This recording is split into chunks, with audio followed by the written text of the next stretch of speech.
Right, hello YouTube. I haven't made a video in ages, so I thought I'd do a new one. And as soon as I moved house and got a new reptile room, I thought I'd do a new reptile room video. So this is it. It's actually the front half of a through living room, dining room. Biggest room in the house, normally. Housing all my animals. Right, we'll start with something you haven't seen before. Got my brother's leopard geckos. Don't ask me what morphs they are. I haven't got a clue. There's 3 of them in here somewhere.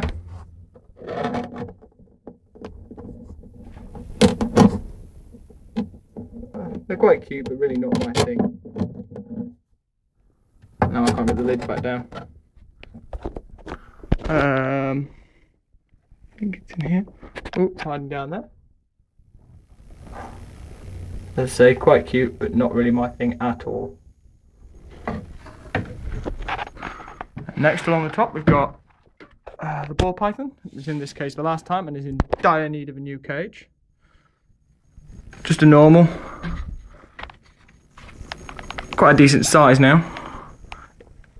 Hopefully should be getting its new cage in the next couple of weeks. Should be a 4x2x2. Say it's just in this epoxy 2-foot cage at the moment. Quite a nice snake, really.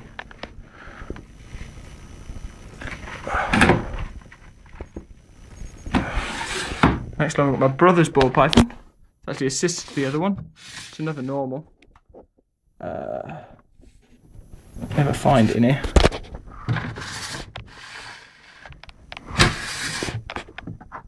There it is. Much smaller than the other one. It had a problem eating when we got it. It's all sorted now though, eating fine. Much, much smaller. Everyone's seen them, so may as well just leave them at that. Next round, I've got my bearded dragon. The oldest reptile in our collection. Not very impressed. I just woke him up about 10 minutes ago to try and feed him. Just his basic setup. UV, heat light, things like that. Got all my live food there. One thing I would be interested to hear from anyone who has sort of a larger collection, what your live food bill is like. I mean, I don't have a massive collection and I spend £200 a month on food. I was just wondering if anyone has got any ideas for cheaper ways of doing it other than breeding roaches, which I'm not allowed to do as I live in a rented property. Alright, next one. Blue-tongued skink. My original lizard. Just another fairly basic setup. 4-foot by 2-foot by 2-foot. His dinner's still sitting up there. Quite a nice looking tank, really. One I built myself.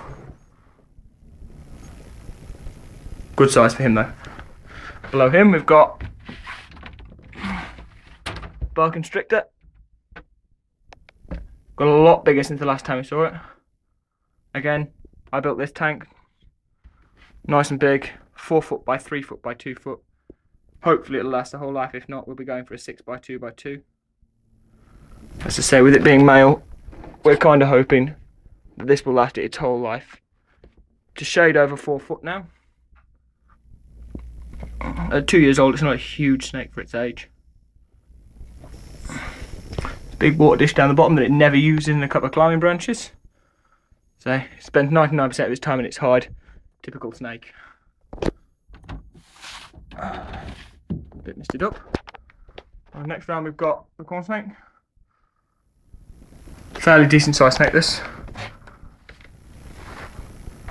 About 5 foot.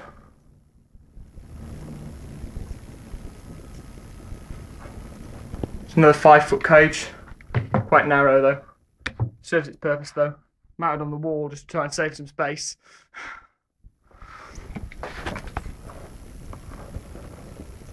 Oh, lovely snake. If anyone wants a viv for sale in the northeast of England, I've got this 3-foot one. It's got a UV starter and a heat light in it, and it's on a stand. Looks quite nice. Masking 80 quid. Anyone who wants this, just drop me a note and I'll get in contact with you. Right, next round is my new cage. I just built this one for my Chinese water dragons. Right, for all you people who keep Chinese water dragons in 75-gallon tanks, you're wrong. I hate watching those videos. So this is what you should have. This is a 5.5 foot wide, 6 foot high and 2 and a bit foot deep viv. I mean, this is a little bit overkill. 6 foot by 4 foot would be fine. I have 2 Chinese water dragons in here, 2 females. Lovely little animals. As I say, they'll grow nicely into this cage, but as I say, I'm quite fed up of seeing people who keep Chinese water dragons in tiny tanks. Anyone who's looking at getting one, think about it, because you are going to need a cage nearly this big. I mean, I can't get far enough back to get this in the shot. And they're not cheap. I built this cage myself, and it cost about 340 quid. Which, I mean, to have it built and all the gear would set you back double that. Nice big cage though, plenty of stuff to climb on. I mean, it serves its purpose. I'm going to get some more climbing branches and hopefully a 3rd Chinese water dragon in the next couple of weeks. I will put up another video when I do that. Let's see. There you go, that's them. And then next round is the big cage. This is actually an 8 foot by 4 foot by 2.5 foot cage. It's separated into 2 cages. Top half being for my boss monitor. Again, nice big, it's a bit steamed up in there. I've just sprayed her, or him. Again, people who keep these in tiny cages, I'm really fed up of watching YouTube videos of people who've got these in like 4 foot cages. This is actually too small for an adult boss monitor. Hopefully during the summer I'm going to be building 2 7 foot by 5 foot by 3 foot cages for my Bosque and my Tegu, and that will be their adult size, not this. This is only until probably the end of August, beginning of September. A couple of very powerful heat lights up there.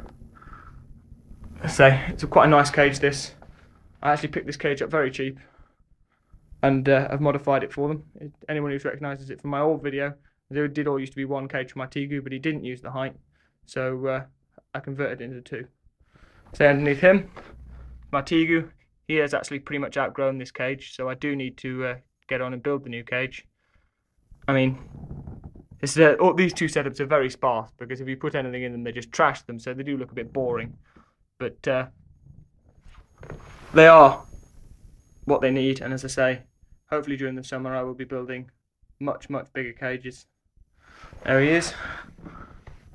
Big lizard, he's about 44 inches now, weighs a little over 3 kilos. I've just had him out, so I've just put him back away, and he's immediately gone and sat under his heat lights. Again, 2 very big, powerful heat lights.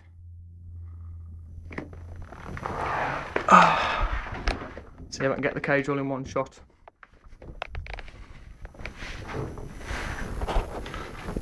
There you go. Right, as soon as I've got another minute or 2, I'm going to get someone out and feed you, and I'll do the Bosque. As soon as he's wide awake and definitely wants to eat.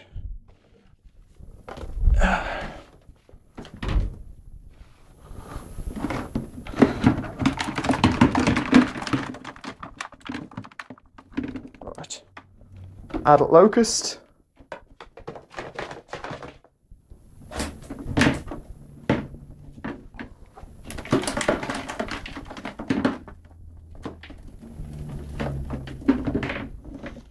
Say, absolutely loves his food. Don't really want to get my fingers in the way because however he's tame, he's got a very strong feeding response, and my fingers always look like food. I mean, on a good day, I only feed him every 3 days, and on a good day he'll knock back 15 of these without too much trouble whatsoever.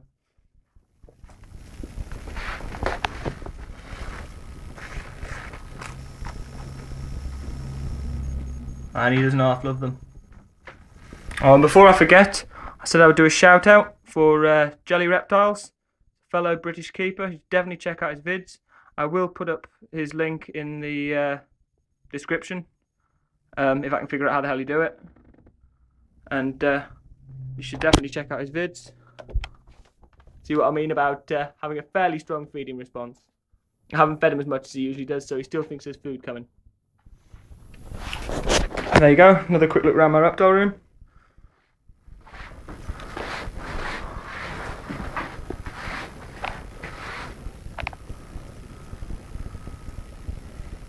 There you go.